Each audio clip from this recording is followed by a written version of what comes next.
According to Internet Safety 101, 9 out of 10 teenagers use some sort of social media. I think this statistic is very startling because many young kids are caught up in like the online world and really aren't spending like as much time, out like enjoying outside, playing sports, or like just spending time with their family. Like I think things that are like important quality time. And before I start my speech off that much, I'm gonna show an audio video of just someone explaining like how much social media has taken over.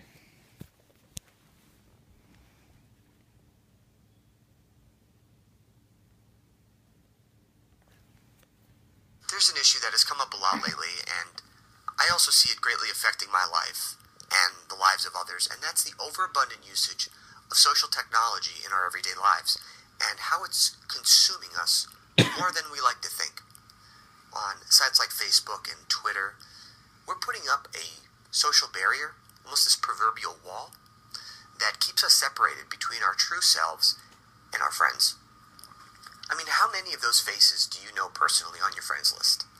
I would guess not too many. And for Facebook to be a means for us to communicate through typed words and pictures only keeps us more controlled by the powers that be. The industries. Texting is not a way to show love, but instead sitting at a table, laughing, expressing your desires is. Okay. Hold on a second.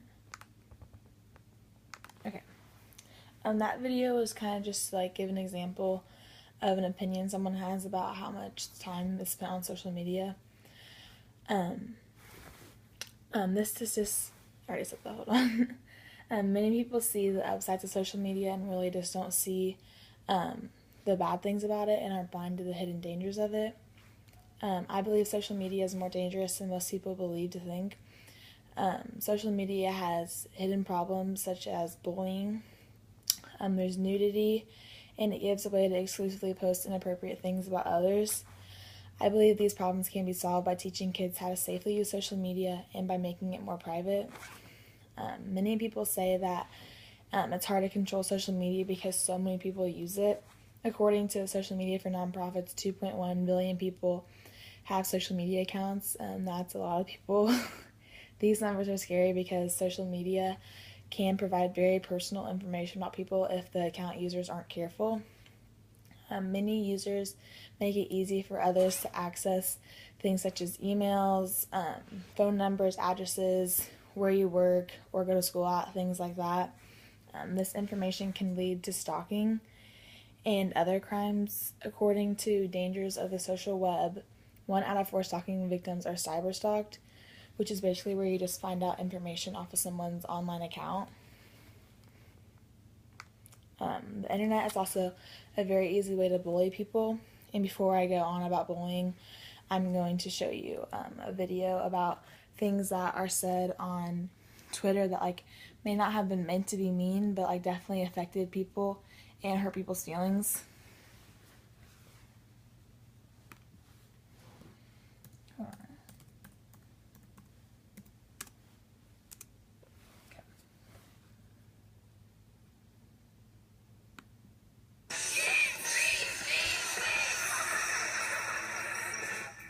I'm not saying Jessica's a whore, but if she were a video game, she'd be rated E for everyone.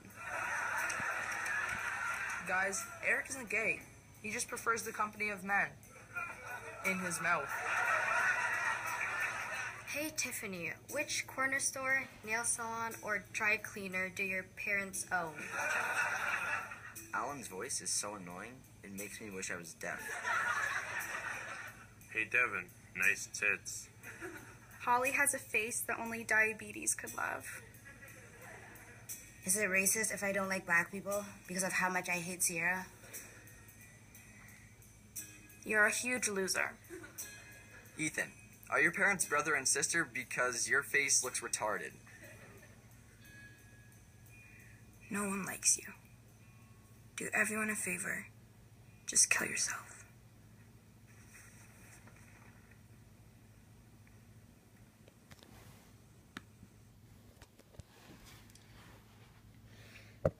Okay, so I know some of those comments are kind of vulgar, but like those are things that are said daily on Twitter, and that's one of the reasons I think social media is very dangerous.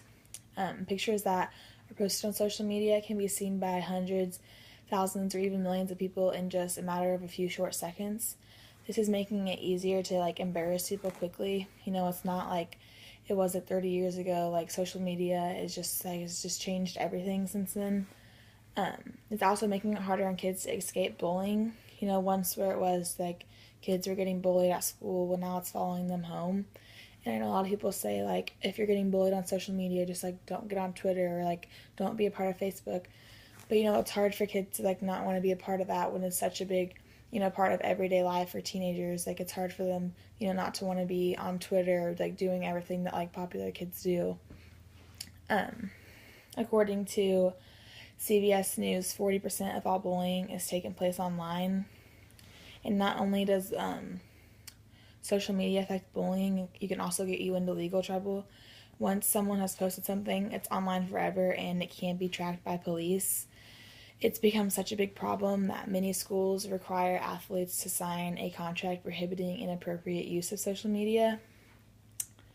I think one thing that could be done in order to making social media safer is to make accounts like required to be private, which would like require social media like owners of like Facebook and Twitter to like agree with this and want to make their accounts private, which I know a lot of them like don't want to do that because they think that they'll lose popularity. But I also don't think that the problem is with social media itself, it's with the users. More people should try to use social media for the good, such as like supporting people, like tweeting encouraging things, posting friendly statuses and pictures.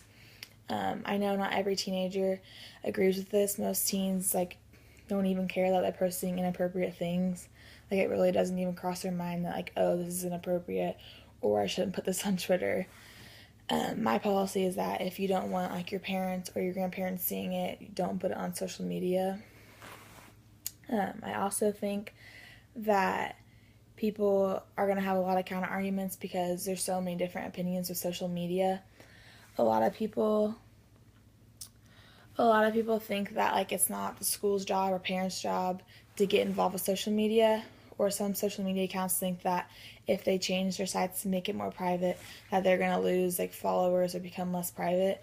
But I also think that these points are valid, but I disagree because social media has gotten far out of hand, and I think it's everyone's duty to fix it and to make social media better, and it'll be like a better environment for all of its users. In conclusion, teens and adults all over the world abuse social media, which leads to bullying and other serious problems. This problem can be solved if teens, parents, schools, and governments work together to make social media a better place and safer for others. I'm pushing to make social media safer and more private by using social media for the good. I'm not going to bully or put anything inappropriate on there. And by keeping my account private, I'm not going to put any personal information. And I'm going to push other people to do the same thing. I hope that you can all do the same and work to make social media better, safer, and more private for everyone.